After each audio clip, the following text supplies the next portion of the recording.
Rubbish fire kun pagsunog og basura nahitabo sa usa ka bakanteng luna sa Cagayan de Oro City. Metrohan ug host sa Cagayan de Oro City Water District kon COWD lakip sa nasunog. Ang detalye sa report ni James Paulo Yap. Gilayong girespondihan sa mga kabumbiruhan kining usa ka rubbish fire kung pagsunog og basura sa bakanteng luna sa barangay Bayabas sa Cagayan de Oro City.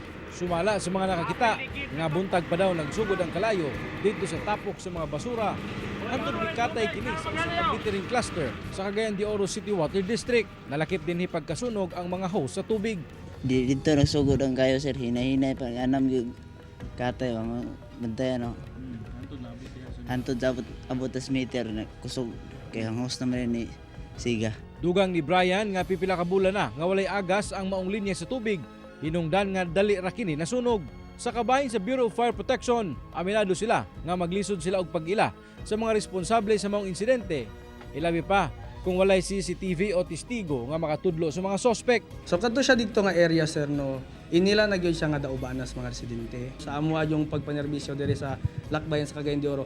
Tanang gipang dauban sir ang manawag ana mao mismo ang naglapog.